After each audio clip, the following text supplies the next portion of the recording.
We mentioned as we began learning about proteins that there were a lot of different types of structures and properties and functions. And so we're going to look at 3 different types of common protein kind of styles. And again, if you want to check this out in color online, but for here we just have the black and white version. So we're going to look at 3 different types of proteins. All the definitions are over here on the left. Globular proteins are going to tend to have this coiled up circle kind of look. Fibrous proteins are elongated, so that means they're going to be more straight.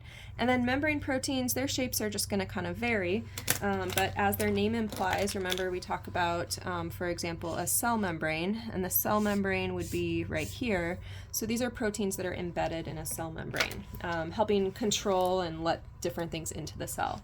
So let's look at a few properties and functions. So if this is the structure, it's kind of round, then some key properties and functions. We'll say, kind of start with a structure type of thing. These are going to be spherical, or we could say round is a simpler word for that, as I showed you up here, kind of coil up. This is hemoglobin that we're looking at here. Your globular proteins are going to have 1 or more polypeptides in them. So 1 or more strands if you unraveled them. Their exterior surface, so by exterior I mean on the outside of them, is going to have or be made of polar amino acid side chains. And that's because these globular proteins are designed to move around in water. And so we know that like dissolves like. We also know that like can move in like. So if we've got polar on the outside here, that will mix well with our water, and these globular proteins can move around in our bodies.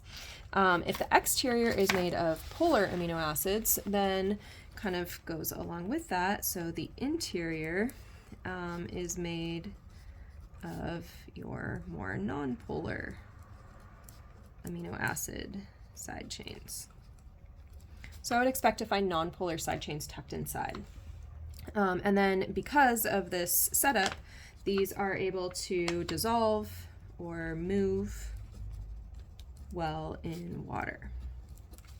Some examples of these globular proteins would be if protein is broken down and we want to move it around as a substrate or as an enzyme. This is where some of these functions come in, or as a hormone, or say something in your immune system. So those are a few examples of where I would see these globular proteins.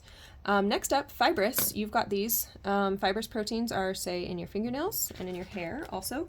So instead of these being spherical, our fibrous proteins, you can see, have this long shape to them. So a fancy word we can use for that is that they are elongated in shape. Now, if you can think about your fingernails, I don't want those to dissolve in water like we talked about the globular proteins doing. So these are going to be made, depends, 1 or more polypeptides. If I can be consistent here. So 1 or more polypeptides. But these are going to be made of non-polar amino acids so that they don't dissolve in water. Okay, so we do not want them to dissolve in water. Dissolve in water. Sorry for the messy writing today. As far as functions, you can see like our fingernails are protective. So functions of these super strong fibrous proteins can be structure,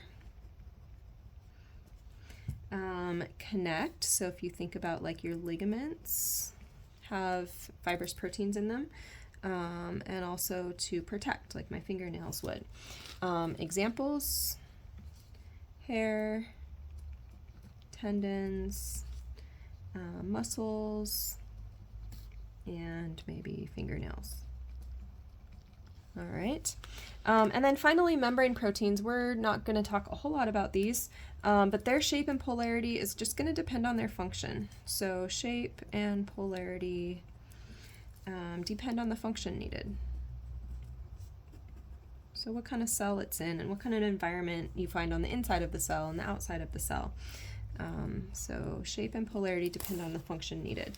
And as an example, the one that we see up top here is a potassium channel. So that's when we move K+ ions in and out of cells. So potassium channel would be an example there. So those are some common types of proteins. And next up, we will take a look at the individual amino acids that build those.